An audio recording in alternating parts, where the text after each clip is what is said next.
I do want to make these as a way to reach more people and help more people into this movement that I'm making. So thank you. The movement. Oh my gosh, the movement that I'm making. I do feel like that. I think you guys all know that I was away on a pretty massive sailing trip this summer. And I'm going to talk really just ever so slightly about that. And when I tell stories, and when you tell stories to your clients, we don't tell them for our own benefit. We tell them for the benefit of them. And we cater our stories in a way of that. And so this isn't really me going, yeah, look at this cool thing I did. But I want to share a little bit with you because I think that my vision and my perspective on real estate has just altered a little bit. And I think that'll benefit you. And part of it was because I spent this 3 months alone on a sailboat because I was trying to figure out how I want to interact with the world, coming up with all the changes that are happening. So this is Reepicheep. This is the boat I spent 3 months on. Where I went was down, you guys can see the PowerPoint slides here, okay? I started in Victoria, and that area right down around the south end of Vancouver Island is the Gulf Islands, where people would spend a couple of weeks cruising. But of course, I came up through there. I came all the way inside Nanaimo, inside Vancouver Island, through this area where Vancouver Island gets very close to the mainland. That's a really crazy place with rapids and big 20-foot tides and very skinny little passages. So really exciting. That was kind of my favorite part. Up to the north end of the island. That's as far as most people go. And then I leapt off from the north end of the island and I sailed up all along this coast up. I didn't go into Bella Coola, but I did go in almost that far. There's a series of hot springs and grizzly bears and really wonderful wilderness up in here where these inlets go all the way in on the coast. And I made my way up to just south of Kitimat. You can see Prince Rupert is the border with Alaska. So I was very close to the Alaskan border, but I wasn't trying to cover as much ground as I could. I was trying to actually not accomplish anything. That was kind of what I was trying to do, was just enjoy the journey in the wilderness. You know, you can see Haida Gwaii there, and maybe next year I get to Haida Gwaii. But I really wasn't trying to do anything. That was kind of the whole point. It was really rainy, and it was really lonely, and it was really cool. And I'm not going to do a whole bunch of pictures of it, but it gave me an awful lot of time to think about what my life has been like for my almost 40 years in real estate, and how I want to integrate moving forward. Do I want to retire? Do I want to do philanthropic work? Or do I want to stay in the real estate space, or some combination of those? And the good news is I want to stay in the real estate space, but I'm going to be relentless about my vision. I've also been attending this MEA Wisdom School, which is Chip Conley. If you've heard about it, he's talking about entering middle-aged and really engaging in the world in a meaningful way. And so this is also influencing me at this point. So there's a lot going on for me that's beneficial for the people who decide to really sort of stay in my circle. So yeah, this is me. I'm heading to the mountains today. I'm going to spend some time in Whistler. I'm going to spend the winter in Nelson in the mountains, which will be really great. Okay, so why is all of this important to you? Well, because I've had this company for 18 years. And I was getting pretty bummed out at the fact that all of the boards in organized real estate had dropped me, but they hadn't replaced negotiation courses, that so much of the training that realtors are getting is about lead generation and not about being good at what they do, at the same time as we're having all these external attacks. And I was like, oh my God, this is it's driving me crazy. So now I'm just re-enlivened, recommitted to building a group, a tribe, a club, I don't know what the word is yet, of people who are really committed to being excellent at real estate. So that's kind of why I wanted to share all that stuff with you. This is the mission statement on my website. It has always been the mission statement on my website. And this idea is to save the real estate industry. It sounds like a really big thing, right? Like, whoa, save the world, save the real estate industry. Yes, for you, the real estate agents, but more importantly, to save it for the consumers, because I actually believe that a great realtor, a really great realtor, makes people's lives better. They choose better properties. They have more financial responsibility throughout their life, and so they have more equity at the end. Their relationships are better. Their footprint on the land is more meaningful. And you know what's happening with technology attacking our industry, and with the level of training disintegrating, we're really in jeopardy of not being able to offer those services. So I'm pretty stoked about what I'm doing. So yes, so external threats, we all know them. The world's changing. We've got AI, we've got markets, we've got politics, we've got lawsuits, sort of external threats. We've got internal threats. We're all overwhelmed with busyness. computers, scrolling, focus, mental health issues for us, the people we deal with. All of these things are true. And so what is the solution? How do we do this? We be excellent at what we do. And excellence is defined here. I found a couple of little bits to define what excellence is. You know, state quality of excelling, being exceptionally good, extreme merit, superiority, high quality, these sorts of elements. And so I just want to invite you to take a minute to sort of reflect on what does excellence in real estate mean? We're not going to share this yet. We're going to get to it. What does excellence in real estate mean to you? And then I was reading something this morning, and there was this quote from Nelson Mandela that it said, everything seems impossible until it's done right. I'm like, done right, done right. And I thought, what is real estate when it is done right? So just take some notes there for yourself. We're not going to reflect on that because I want to get down to like the nitty gritty of actually helping you day to day right now. You know, is doing real estate right? Is being excellent at real estate this? You know, is this what it is? Because almost all the training that's available in North America in real estate is this. And unfortunately, that just doesn't serve the consumer in any way, shape, or form. And I don't think it serves you guys because I don't think it's working. Like, I think most of what you're doing in this realm actually isn't doing any good. It's just keeping you busy and worried and guilty and frustrated. So what is it? And so, you know, I think it's these sorts of things: mindset, perspective, negotiation skills, and strategy. I would say those are probably the four things that I'm interested in really bringing to real estate. It's what I've always brought to real estate, but getting really focused on bringing them and very clear that that's what I'm bringing. And mindset, you know, people say, oh, positive mindset. No, we got to go positive, negative mindset is 101, and we got to go to 801. So positive doesn't work because right now, if you go to someone, yeah, you should sell your house, the market's great, they're not going to trust you. They're not going to like you. They're not going to believe you. They're not going to engage with you. Right? So positive isn't what we want. What we want is a growth mindset, an open mindset, a curious mindset, a mindset that's willing to learn and know, an authentic mindset, a vulnerable mindset. So mindset's much more complicated than positive and negative. Perspective. So a simple picture, right? I see 7, you see 5. But when we drill that down into our relationship with the consumer who's buying or selling real estate, it's really important. When they say something, it's coming from their perspective, and their perspective is legitimate. It may not be the perspective that will serve them best, but their perspective is legitimate. And so this idea of perspective taking and really mastering that skill of perspective taking is going to go a long way in being able to help people make these important decisions and being able to shift our own perspective, which again is about being sort of open-minded and unattached to what we believe to be true. And then third, of course, is negotiation. And I put negotiation and strategy together because most of you guys have taken my courses and you know that these things are intimately intermingled. And so in the chat room, just so I get an idea here, can you guys put down what designations you have? And if you have none, put none. That's fine. There's no problem. Like, this was open to everybody. But we have all of these different designations that I've taught over the years. So I just want to get an idea of where everyone's at. We've got the CNE, MCNE, which is the old one. We've got the AREN and the PREN. Look at that. Look at all those alls. Yay, love you guys. And the support has been really amazing, and I really appreciate it. So that gives you an idea. And if anyone has none, that would be good, because then I'll just be careful how I... there's Jenny. Hi, Jenny. Jenny took the coach training course, which was really amazing to have her. Okay, so we'll give you an idea there. And so this will be a cute little experiment before we start interacting with some of the people on here. So negotiation isn't arguing over money in an offer. You've heard me say that. But what is a negotiation? So I'm always having trouble. Like, how do I explain to people that haven't taken the courses what the complexity and the depth and the breadth of negotiations? It's kind of hard. So I asked GPT. I said, can you give me like all of the elements that are involved in negotiation skills? You ready? This is what GPT gave me. Yes, there are 6 pages of skills that GPT recognizes as part of a negotiation.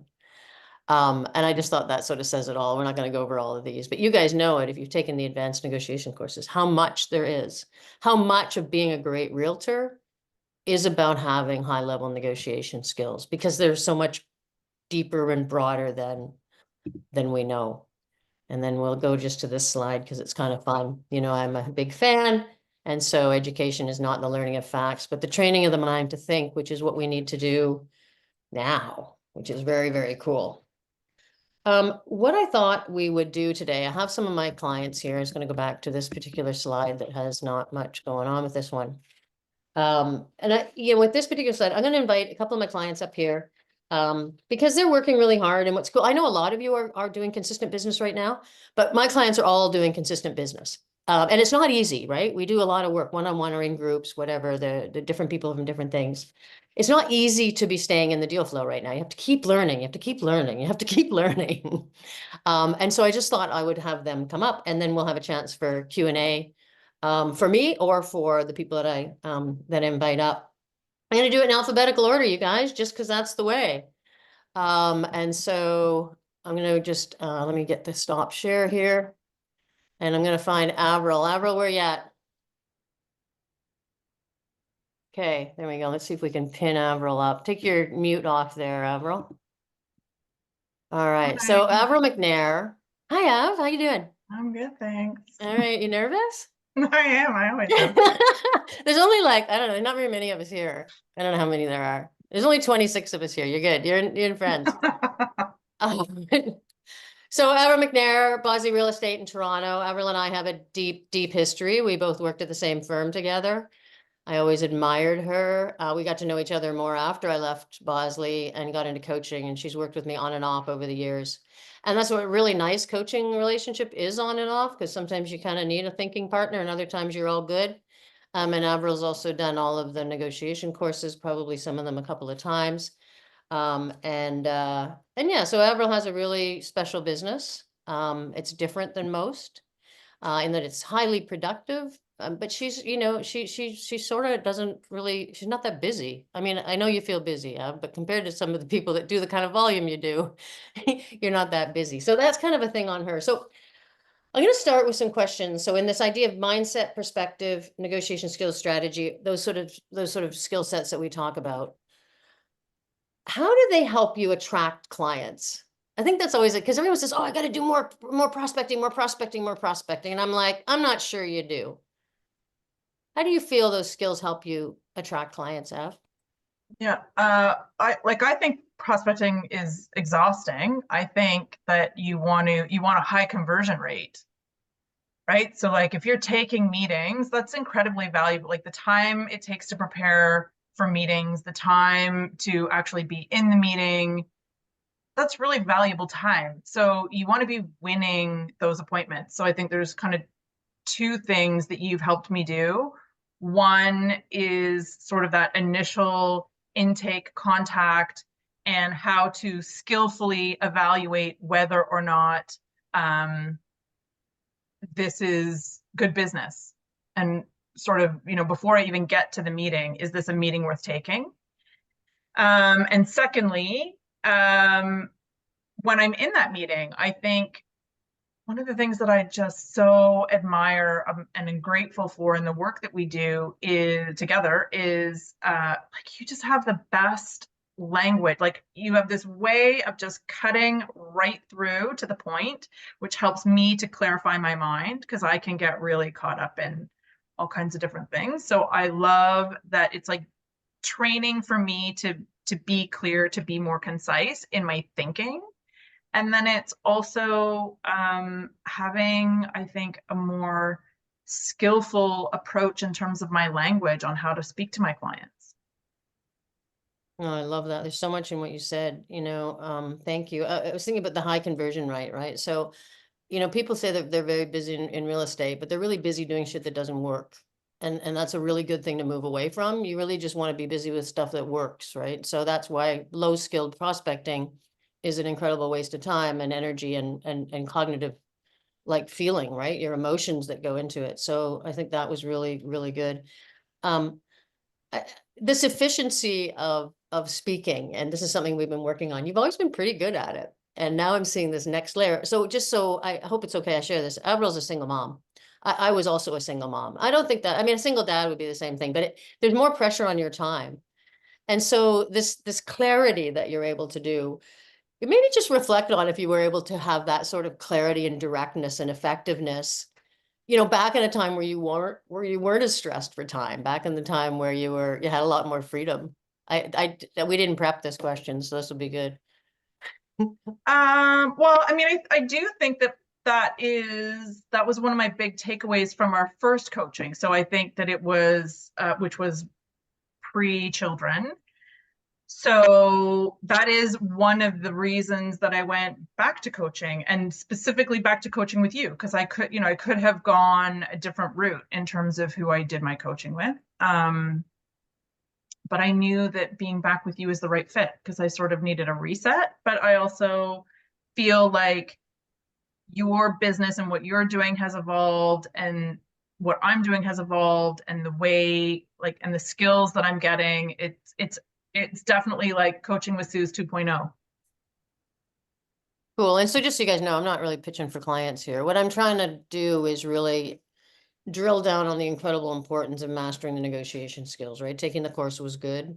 I feel like I can still learn about negotiation skills, and I'm sort of breathing it and eating it, 12 hours a day. So, thanks, Av. Anything else that you could say? We've got a really cool mix of people here. Everybody's taken some negotiation courses. We've got people who are doing high numbers, and I know we also have people who are struggling a bit in this more balanced market. Anything that you want to kind of add about the negotiation skills or strategy or mindset to sort of say, just to send off to some of these folks? Please be kind with your irrevocables. No, that's just a little sort of personal beef that I'm having right now with a bunch of really unskilled agents who don't realize the power that is in an irrevocable, and in a more balanced market, how you can really set the tone for the negotiation if you give people time to consult with their clients. Right? Like, as much as I'm negotiating against the other side, I'm also having very intense negotiations with my clients who maybe looking at working with an offer that is below where they thought they would be, or slightly more than where they thought they would be. So I think, I just think, and that's all part of what these courses have taught me as well. Yeah, but you just surfaced something that's really important. So it is labeled as a collaborative tactic, right? To loosen up the timelines. And, this idea of short timelines is a highly competitive tactic that works really well in a seller's market. And so what Avril is saying is use the collaborative tactic sometimes, when appropriate, of longer irrevocables, because the agent on the other side, whether it's the buyer agent or the seller agent on the other side, may have to deal with some super complex psychology. And the pressure doesn't make that possible in many cases. So I think that was a really valuable takeaway. It's a collaborative tactic, but here's an example of a very active agent who's saying, please use that collaborative tactic so I have a better chance of getting deals done. Thanks, Av. You're off the hook, girl. You did great. All right. Alphabetical order. Oh, Chuck. Hey, Suze. I know Chuck's nervous. Let me find you, Chuck. Where are you? I want to pin you up here. Oh, good grief. So it's a big deal for my clients to come forward like this, you guys, but I just know they're working so hard and they're learning so much, and I just thought it would be valuable. So Chuck's part of a mastermind group that we have, but our mastermind doesn't do anything on lead gen. That's the rule. Anything but lead gen. So it can be about how we communicate when we're doing lead gen, but it can't be about whether we're doing lead gen or not. And so Chuck's from Nova Scotia. So he's our East Coast connection, which is so awesome because the market there is always a little bit different. And, Chuck sometimes had thought he wasn't meant to be part of the group, and we had to keep bringing him back. And now he's like a really pivotal piece of our work together. And we're so grateful to have you. Chuck, and this idea of mindset, perspective, negotiation skills, strategy, that stuff that we really, really work on. I know one of the things that's been important for you is getting buyers off the fence or getting saleable listings. So taking a good quality potential client who is trading and being able to get them into a situation. Where do you think the mindset, perspective, skills of negotiation strategy have come into play for you to benefit you in getting buyers off the fence or getting sellers to price appropriately in this market? Well, in particular sellers, one I'm just currently working on right now, a listing that I had, the sellers were very fixed on their what their bottom line was going to be. And it took numerous conversations to finally get some additional little pieces of information. And it was to do with the fact they're carrying a mortgage on the property they're selling because they built a new home. And there's a penalty that they hadn't mentioned was going to come into play if they didn't sell their house by November the 8th. And we just put together a deal that was looking to close on November the 7th. And I've managed to convince the client by showing them the effect of that penalty if they don't go this way. And in taking a certain percentage below that list price, that his bottom line, he was basically coming out with about a $5,000 difference, which we negotiated back in anyway. So, Oh, beautiful. So, you know, if you take a look at this and you drill down to the negotiation skills, so that information, right? Negotiation's an information game. The first step in the process is gather as much information, but it's not just the first step, it's the always step, always continuing. And you know, what Chuck said is here is he had the communication skills and eventually built enough trust over time to actually get that key piece of information that allowed him to create the scenario where these people felt good about taking an offer. Well done, bud. thank you. I love it. I love it. And then I'll just sort of like is there something, you know, again, diverse group here, some doing lots of business, some struggling as is always the case, but with this balanced market, from the work that we've done in the mastermind group, what would you say to people who are struggling, who want to get back in the deal flow based on what we've been learning? Keep talking, keep asking questions. Just keep going, keep asking the questions and what have you.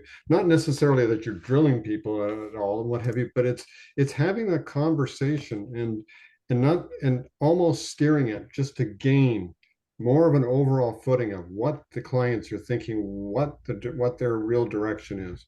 And that keep doing that and basically, you know, providing them with the different options and saying, well, let's try this fact, let's try this property, and if it doesn't work, that's fine. The game. What are all the plus points? What are the negative points? I love it. I love it. And so, yeah, I mean, if you can almost take prospecting down to like just have conversations with people. But then what are those conversations like? So if you keep having conversations with people, but those conversations are skilled, right? It's about asking questions that aren't causing defensiveness. It's not about drilling down. It's not about pushing. It's about creating professional trust. And if you constantly have conversations with people, you know, this is what we always come back to and why I don't want to do lead gen, because it's you know, just talking to 10 people a day and saying the wrong thing isn't going to bring you any clients, you know, but talking to 5 people a day and being open-hearted and being legitimately curious and not trying to push them and really being that servant leader, you know, you are going to end up with enough clients, eh? Chuck, is that, and that's it's hard to deprogram from our old training. Yes, and I've always believed in, and I'm not the originator by this one, is the fact of deal with the people that you have in front of you, not the people that you hope to have in a week's time. Love that. Chuck, thank you so much. Thanks, Sue.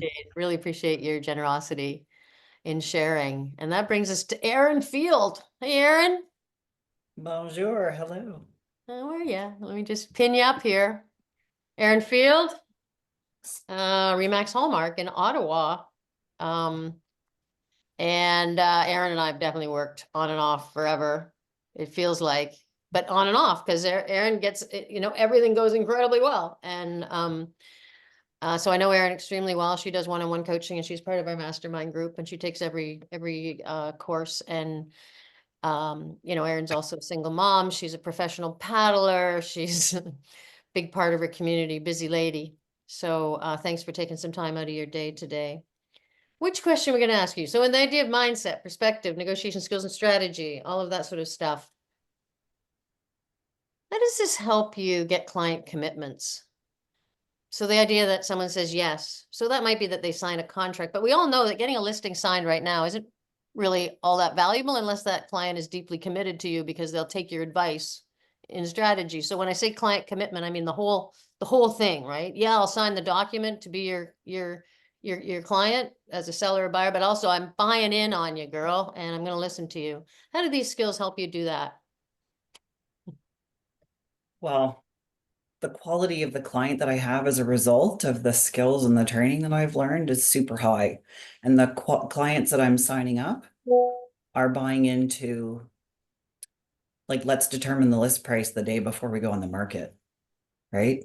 Like, they trust me enough that to believe that I'm going to do what's in their best interest. And yeah, I and they love do. that. So you're able to sell this idea of strategy, right? Everybody wants us to give them a price, and then they're thinking like, maybe I'll hire the agent who gives the highest price, which of course is a disaster in this market. And hey, I get it, guys. Downtown Toronto, detached houses, we're back to a seller's market, but everywhere else is still in this balanced market. So this idea that you're selling your ability to build strategy rather than selling your ability to give them a high price, and what's changed for you in terms of your business since you mastered that skill, Erin? Having the skill set to communicate to the client that they should be choosing their agent based on their trust that they're going to get the job done, not because they've given them a high price. And that's just opened up so much time for an amazing life, eh? If I could toot, well, your horn, I mean, given me and taking all these courses, I'm at a point now where I am like, I can define success, which is like, I have these high quality clients. I'm winning the listing appointments, right? As Avril was saying, and paddling half the year, training. It's pretty awesome. Yeah. I mean, you're doing it, you're giving it. Yeah. Words for our diverse group of, right, various levels of performance here, and you know, some people doing great and some people struggling. What would you say as a takeaway? That it has been a challenging year, but I chose to pull back a little bit in business to deal with like family stuff and going to Worlds for a dragon boat, but still having high quality clients come to me because of the reputation and conversations I'm still having, but not actively like prospecting. I love it. So I'm still having, right? So the key, I think you guys all know, I've lived a very adventuresome life while being an entrepreneur. The thing is to keep having the conversations, right? Just keep having them, and then it doesn't stop. Congratulations. And thank you so much for sharing. It's beautiful. And Leslie, where are you, Leslie? There we are. Here. Hello. You're not nervous, right? You're good? No, not at all. No. Toronto, really unique business. So person focused. Leslie's done all of the courses over the years. I've known her for a long time, sort of as a fellow agent, and then, you know, just watching her career build. She's done all of the negotiation courses at least once, and she's in the mastermind group. And what's a good question for you? You know what, we're sort of out of the questions here, and I want to speed things up, so I want to do big Q&A. So what I want is for you to share a thought that you've taken away from our negotiation mastermind group that's made a significant difference in your business and your life, because I know both have been benefiting for you. So I can say honestly that the last 6 months in that mastermind group has been super powerful for me. Not only learning from you, Suze, at that level, but everyone else in the group as well. The level of sharing and learning that I'm getting, the takeaways. I hope that I'm contributing at the same level for others. Certainly at the beginning stage, I felt like a fish out of water, but like there's just so much depth, so much meat at the table. It's like a buffet for me. And I just continue to raise my communication skills, my negotiation skills, my collaboration skills. And it's just learning how to ask better questions. The inquiring questions is a skill that I'm trying to hone, and it's making me a much better agent. Oh, that was the nugget. I mean, there's a lot in that. Just Leslie saying really nice things to me in the group. And again, I'm not trying to pitch anybody on coaching here. So, but that the inquiring questions. And so one of the things we do is we're debriefing different scenarios is I don't let people jump into solving problems. I make everybody ask inquiring questions. And that's what we should be doing with our clients. So it's sort of setting up, you know, we run that the same way as you would run maybe a listing presentation, an offer presentation, or a buyer presentation, is that discovery session, inquiring, you know, what's important to you, and what it is about that you appreciate, what about this, and digging for that information in a friendly and collaborative way. Thanks, girl. Yeah, Words of it wisdom to the, helps. sorry, go It ahead. helps those, you know, consults for me. It expands those consults deeper and it builds trust instantly. I think that's the beauty of it. And I didn't realize it before. So it's really a good skill. I bet you're not losing too many listings these days, listing presentations. No. It's cool, right? So that's really time efficient, by the way, you guys, when you start winning all your listing presentations and getting them to buy in your strategy. Builds trust instantly. Yeah. This is a really key piece of negotiation skills. If you were to ask Chris Voss or any high level, high risk negotiator, the number one thing that they get paid the big bucks for is build trust instantly. So it was beautiful. Probably got a blog in the making, Leslie. Thank you. You're welcome. Yeah, it was really, really generous. Now Christine Ryan, she didn't know if she wanted to come up or not, but she's here and she's looking glorious, and we have something to celebrate with her too. So we're gonna bring Christine Ryan up. So Christine is here just across the water from me on the south end of Vancouver Island. Which is pretty nice. I can almost see her. If we could get a slingshot, I could probably ping her on the deck. Christine, again, has worked one-on-one with me on and off different times over her career. She's had a really, really cool career, like sort of was like kind of the rock star agent in Victoria, decided to go into management, did very well at management, but didn't like it, and has gone back into sales, which is a really courageous and vulnerable move. So that's pretty cool. And I guess gotta say, so she just got awarded on the weekend with the oh boy, help me, Grand Dame of the Hospitaliers. You got to give me a better say on that. This is really cool, you guys. I'm blushing. Well, if I had the capacity for shame, I would blush. I was knighted as a dame at the weekend for my philanthropic efforts. So yeah. We're so proud of her. Yeah. We're so proud of her. Oh, she's also part of our group mastermind. There's a lot of overlap here. I'm squirming. Okay, what can I do for you? How can I? Okay, so we won't take up can too I- much time with Christine's. I'm sure she's still floating high from her celebration this weekend. So, you know, here's a woman who's, you know, got a young child and she's doing all this philanthropic work, and she's, you know, really only 6 or 7 years in real estate, and she's knocking it out of the park. And so, you know, in terms of the work that we've done, mindset, perspective, negotiation skills, strategy, all of that. Mm. What is the thing that like I'm sure there's a lot of people in this group who would love to have the kind of success that you had as quickly as you had it. If you could take sort of one piece of what we've learned and say, what was the most valuable to ricochet you to the top, what would you think it would be? Mm. Oh, it's a really good question.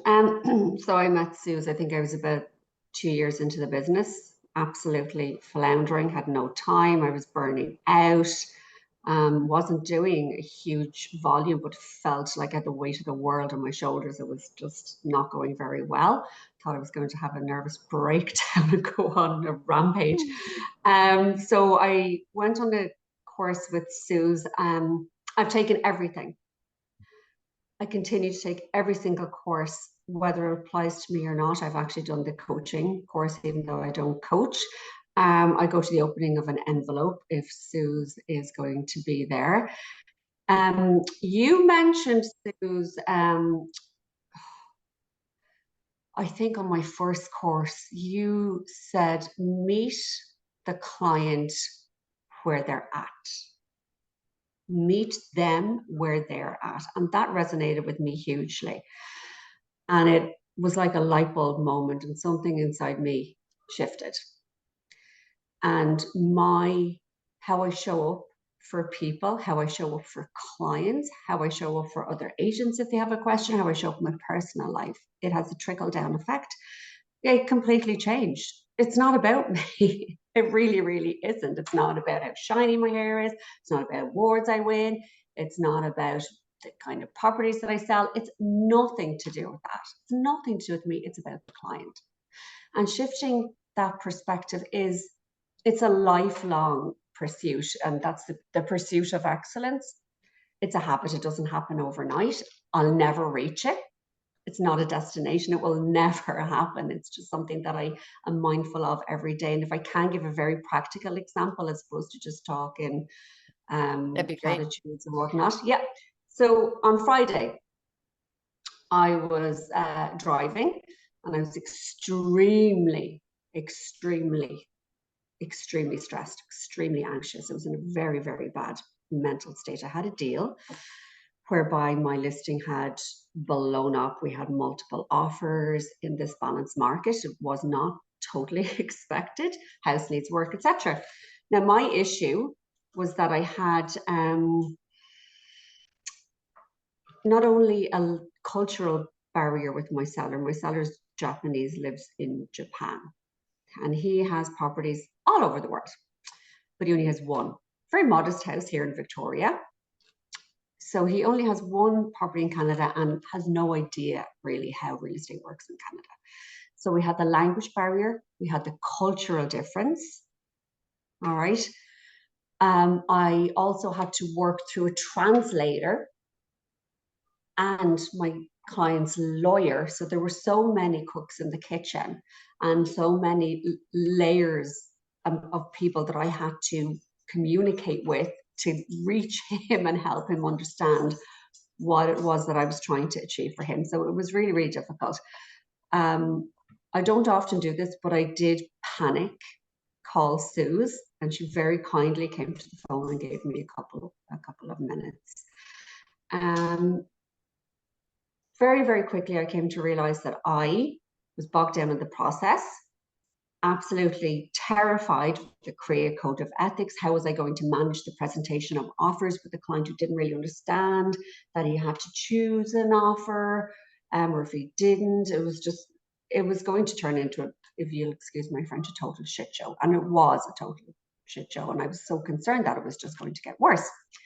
So Suze essentially helped me step out of the process and the fear and the anxiety, take a deep breath, shift my perspective, and figure out, so who do I need to go to next? I need to go to the translator, who was struggling as well. And they were scared and anxious and probably feeding off my energy.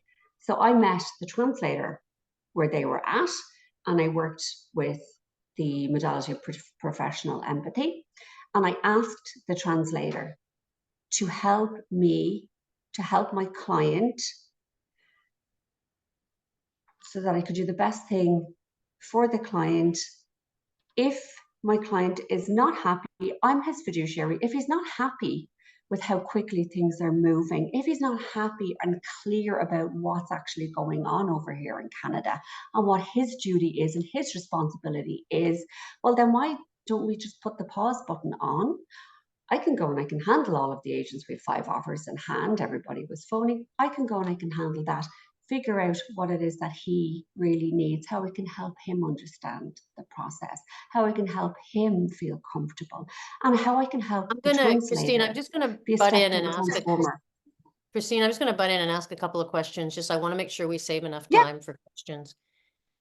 I met him, you know, and I know the story. I'm actually anxious to hear the end, but it doesn't matter. What I want to pull out is I met him where he was. So you know, that's been the theme of your whole thing here, which is just so unbelievably important, because we have to have the open-mindedness and the empathy to do that. We also have to be able to allow them to have perspectives that don't serve them. There's a truth in that. There's a deep truth, and it's so hard, and it's so everything. Perspective taking, perspective shifting our own perspective, understanding their perspective, because their perspective is valid based on what they know and their life experience. Their perspective is correct for them in the moment. And we don't have to agree with it.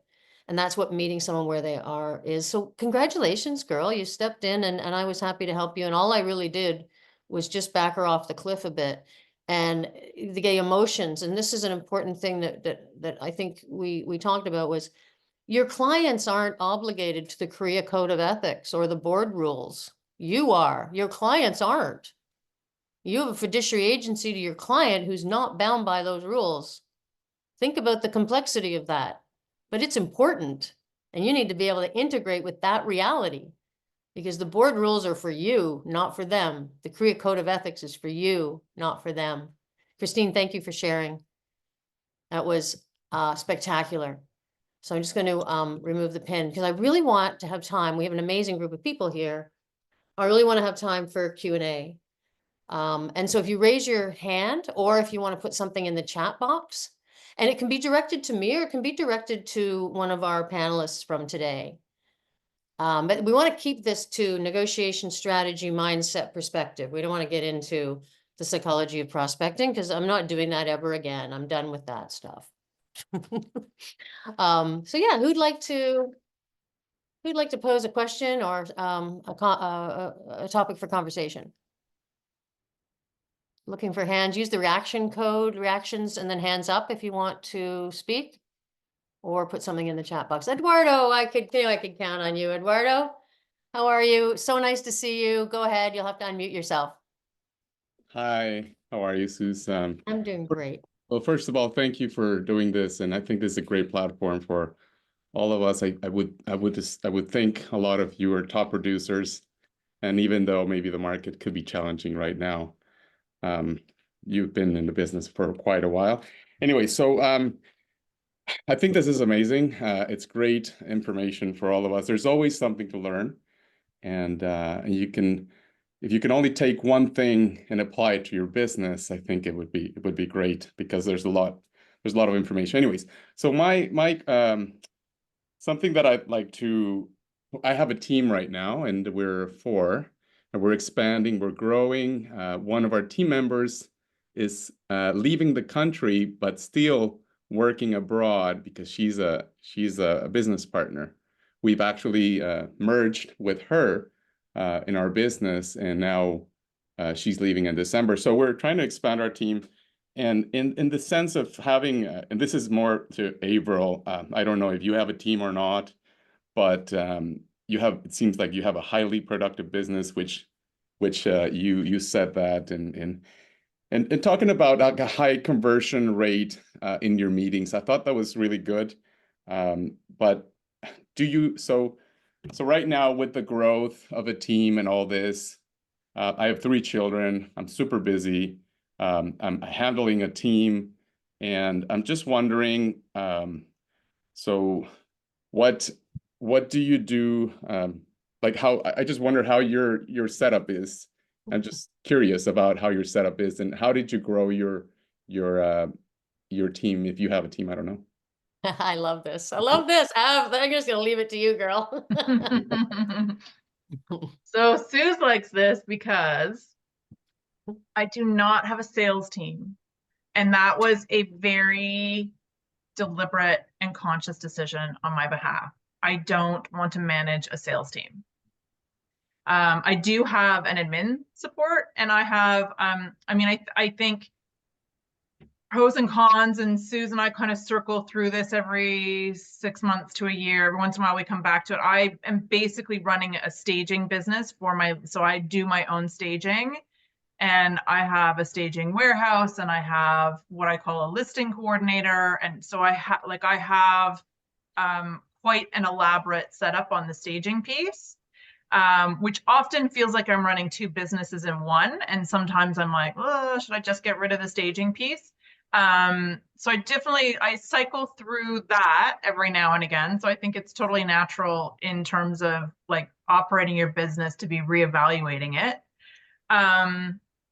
But yeah, I decided that I did not want to be doing like managing a sales team. And part of it is that I think for me, my business is very much repeat and referral business. And I had a hard time wrapping my head around, if I get a referral to work with me and then I shuttle that person off to someone else, how would I feel if I were that client? And it wasn't the right fit for my business. It may be right for other businesses. Like if you are able to generate online leads, or depending on where your business is coming from, it might be a great fit. Sorry, there's a cat outside my window. I'm gonna accelerate you forward here. So thank you. So it's interesting, right? Team, no team, how do I build a team? honestly, you guys, the agents in this country who are doing the best work and taking home the most money don't have teams. Now, there's exceptions. There are a handful of teams that are incredibly well managed and well run, but there are very few. Denise, you've been able to oversee a lot of teams as the broker manager of 3 Remax offices in Vancouver. Am I right? Yes, you are. Yeah. Right? It's absolutely. really important to understand that running a team is a completely different skill set than being a realtor.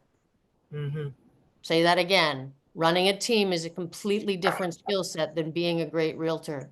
So Eduardo, I appreciate your question. I'm not a team instructor. Like I don't teach teams. I coach some team leaders, but I coach the person, not the problem.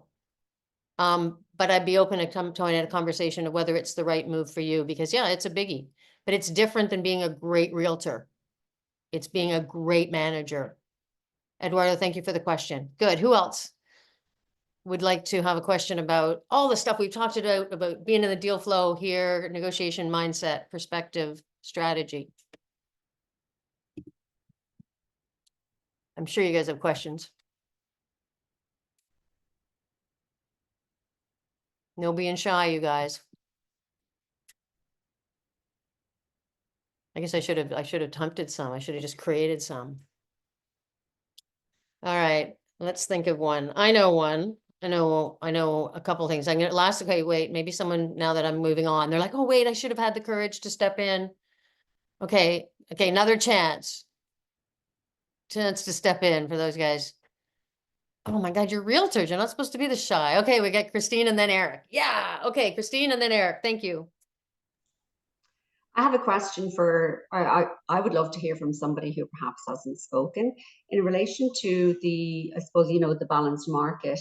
There are a lot of renegotiations. So we have our accepted offer and then, your inspection and whatnot, and then the other side come back. This is when you're on the listing side, and perhaps they ask for price reduction or they ask for something that they didn't ask for before, perhaps as part of a strategy that they were already going to use, or something came up. How do you guys handle renegotiations after your accepted offer?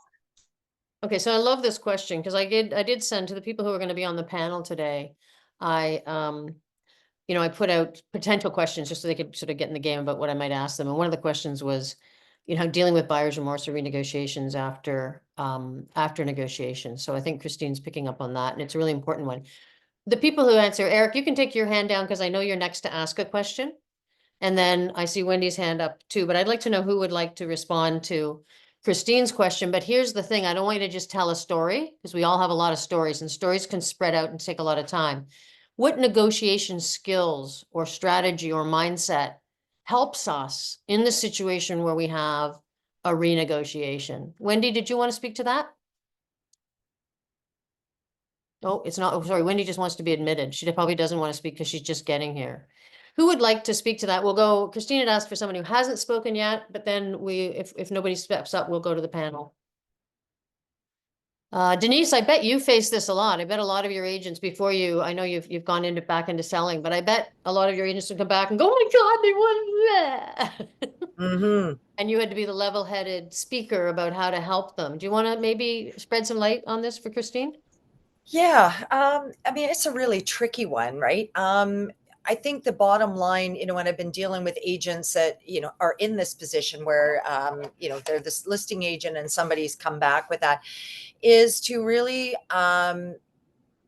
ensure that they've asked all the right questions about what it is that the buyer is asking for and why they're asking for it. It's very easy to just throw out, we want to renegotiate the offer, but what exactly does that look like?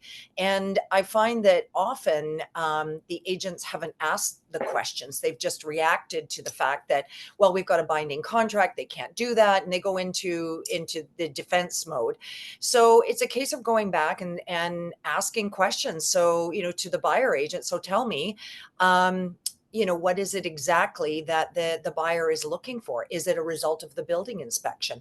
Is it, is it just that they feel the market has shifted? So, it's really drilling down, and then what exactly then does that look like? Is it a $50,000 price reduction? Is it a $250,000 price reduction?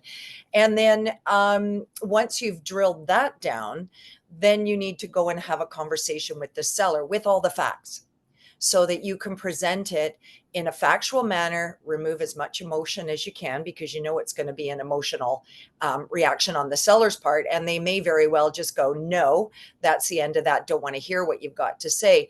But if there's some middle ground, because, you know, as you've always said, Sue, you know, Suze, it's not a win-lose situation. We're trying to find a win-win. So if the buyer would feel a lot better by feeling that they've been given something, and the seller is okay with that, they don't feel they've lost anything, then that's the ideal. But it's not easy to get there, and there's a lot of emotion that you've got to peel away on both sides, and a lot of Okay, I want to make reaction. room for, I'm going to interrupt. I want to make room for Eric. I'm just going to that was like a masterclass in negotiation skills from Denise Salmon, right? So gather information, become emotionally unattached, right? Manage your own emotions. Don't be defensive. See this, have the capacity to be the observer, the unattached observer, to be able to collect the information that you need. Then, you know, you want to make a judgment. Is it buyer's remorse? Are they trying to back out of the deal? Are they just being competitive? Is this just a competitive tactic? Or is there actually some legitimate reason for the renegotiation, right? And don't be attached to one of those paths. Try to figure out what it is, then bring it to your client and help them manage their emotions. Their instant reflect is going to be emotional. You're helping them manage their emotions so they can make good decisions. And it's really just another negotiation like the first one. But man, it's important to keep those relationships intact in your first negotiation, because in these balanced markets, you're going to have renegotiations over and over again. Good job, Denise. Masterclass. You still got it, girl. Woo! All right. Eric, over to you. That'll be our last question for today, is Eric's. Hey, everybody. Can you hear me all right? We sure can. Great, good. Okay, so thanks, everybody. Not so much a question about negotiating offers per se, but from the seasoned agents out there, maybe you could share or elaborate on what are some of your refined approaches to engaging open house guests, for example. So early on, prospects that you don't know anything about, that builds rapport and uncovers their real estate needs without coming across as too pushy. So what are some of the strategies that seasoned agents are using with regards to that helps you build on your strategy to move them to the next stage? Okay, so this is a great question. I'm just going to preface it before we go ahead. And he's asking the panel here.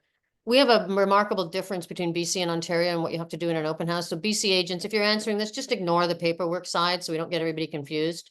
Go to the human skills that you use to engage, build connection, and have an opportunity to build a client. We're going to go to the panel first, Eduardo, and then we'll check in with you. So from the panel, who would like to, I know you guys, not all of you do open houses, so if you don't do open houses, don't feel you have to respond. But who'd like to share with Eric? Come on, you guys. Okay, Erin would, because Erin's good at this because she doesn't like doing them because she has 2 young children. Go, girl. It needs to be really has to check all the boxes. I just did one yesterday and I just finished door knocking. I'm having an afternoon tea for the neighbors on an open house that I have coming soon. The conversations are from a curiosity standpoint. So, like, how'd you find out about it? Okay, you're shopping or your neighbor, whatever, and they ask, and then ask me if they have any questions. I have them come back to me at the end and let me know their feedback. I actually ask them when they come in, have a look around, you have any questions, and then come and see me on your way out. I'd love to know what you think. And I'm using that as an opportunity to try and get a conversation with them. You wouldn't believe the stuff I found out yesterday. It's all helpful if we get, an offer at some point. So I love that, right? There's a little bit of anti-agent going on here, right? Oh yeah, come on in, show yourself around. I'll talk to you on the way out. Like, right? As opposed to the scripts that you learn. The scripts that you learn basically that I'm experienced, maybe there's new scripts happening, but the scripts that I know really make people feel incredibly uncomfortable and defensive. Which is, means that there's really zero chance that you're going to be able to engage the client. So do the anti-agent thing, welcome them, tell them to make themselves at home, do anything you can to make them feel at ease, I think is what, and then this curiosity, that great questions come from curiosity, because then we're not asking them questions that make them feel defensive or closed. So great, Aaron. Yep. Beautiful. Okay, who else on the panel would like to contribute on the open house question? Okay, looks like Eduardo's in. Oh, wait, we got one more hand. We'll go Eduardo and then Christine. Eduardo, just keep it to like a minute would be great, or less. Okay, so I don't do currently any more open houses. I've done many throughout my years. I've been more than 16 years in real estate, but I have 3 children, so I don't do them anymore. I would say be genuine, be yourself. And again, what Aaron said, conversations are everything. And it just has to flow naturally. And as Christine's said and reminded of what Sue's taught her, meet them where they're at. That's it. Beautiful. Meet them where they're at. Thanks, Eduardo and Christine. Really briefly, Eric, use the word prospects. That's something that I do try very hard not to do when I'm standing there at an open house. People, not prospects. You know, so this is really interesting. So this is a great mindset thing, and this is good for everybody, and something I really work hard with my clients with. When you change your own inner dialogue and language, it changes your mindset, which changes the way people feel about what you say.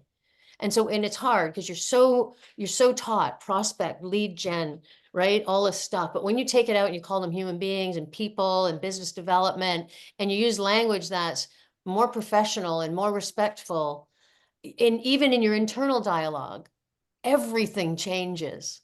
It's really cool. Like that's a deep mindset piece. And it's really fun. And you almost have to like have a buddy to help you, because I do it still. I'll default to the word leads or prospects. And when we get away from that, oh my God, it just becomes so much better. Thanks for the reminder, Christine. So a good mindset piece.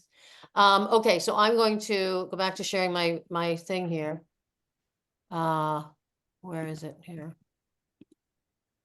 There we go. Because you guys just got a free hour with me. So I get to do a little pitch because that's like nothing's free, right? I'm kidding. We went through all this stuff. Well, these were just a couple of pieces of philosophy that I thought would be good, stuff I'm thinking about and working on. Do we use technology, or does technology use us? Is a really important question for us to be asking every day. The conversation in the tech boardrooms right now is, how do we use agents? How do we use agents to reach our goals? And the conversations that agents need to be having is, how do we use technology to reach our goals? Because either technology is going to win or agents are going to win. And right now we're not winning, right? Right now we're not winning. And so really honing those human skills and recognizing technology is not the thing. Technology is a tool we use to serve people, servient leadership. We want to go where the puck's going, not where it is. And so every time you think, oh, I don't want to think about lawsuits, or I don't want to think about AI, I don't want to think about it, because we want to strategically be where the puck is going. And the final one is, we use this for change mechanism, is this idea of the caterpillar through the chrysalis to the butterfly. And my philosophical question that I'm always playing with is, does the caterpillar know? So where we have this fear of change, we don't know what's on the other side of this change. It might be fucking amazing. We might get wings and color and the opportunity to be able to fly freely to Mexico. We don't know, right? And so this idea of being afraid of change is something that the people who are going to excel with me through this are going to be the people who aren't afraid of the change, who are curious about what that change looks like, and are willing to do the work. AREN course, everybody here has it. Guys, I need help getting these courses out there. That's the bottom line. I can't spend 8 hours every day and end up with courses with 12 people in it and stay in the biz. I'll retire. You got to help me get the word out about these courses if you think they're good. So October 29th, 30th, if you want to refer someone, I'll give them a break on the price. Just email me. I am getting, 15, 18 people in courses, so it's good, but it's a grind because the boards aren't supporting me. And the boards aren't offering any negotiation course. There's not a negotiation course available through Organized Canadian Real Estate. And they're not supporting my courses. So I need your help. So the AREN, if you have young colleagues or new colleagues or colleagues that haven't taken it, then the PREN, we all know these courses are amazing. I'm so proud of these courses. I just think they're everything that the industry needs. They're an advanced course that you have to have one of the premium courses from before, the AREN or the CNE, because we don't do the review, because we go deep on the psychology most of you have these courses. If not, definitely take them. They're cool. My blog, respond, please. I keep throwing these blogs out. They take me 4 or 5 hours to write. I get 5,000 people reading them and nothing back. It's killing me. It's killing me. I know people say to me, oh yeah, your blog. Yeah, I read it to my office every Monday morning. I'm like, well, why don't you send me an email and tell me that? Because it's a ton of work to do this. I have written 682 blog posts. Coaching, again, I'm not pushing for coaches. I have a nice client roster, but you guys got an idea today about what that might look like. It's very different than the kind of coaching you're getting from the big companies. The big companies are good for lead gen. If you've got a psychological barrier to doing lead gen, I am not your coach. I don't want to do that. And there's people who are really good at it. And then mastermind groups. I don't think we're adding anyone to our mastermind group, but we might start some new ones if people are interested. Mastermind is incredible. I'm just building a mastermind group for my own self as an entrepreneur with some of the people that I've met through the Wisdom School with Chip Conley. And I'm just so excited. I can't believe when we have these conversations, 1 + 1 = 10 or 1 + 1 + 1 = 20. So if you're interested in a mastermind group, we would start thinking about putting another one together. It's really important we get like-minded people in these groups. And that's it. That's the whole pitch. And that's the whole presentation. But yeah, if this was valuable, please let me know. Stay engaged, give me some feedback. I've decided to, dig back in. I am having a conversation with the Korea about my courses. So keep your fingers crossed that I can get back into organized real estate with these courses, because we want the whole industry to be more professional, because that's how we counterbalance technology companies, is by having a lot of great realtors.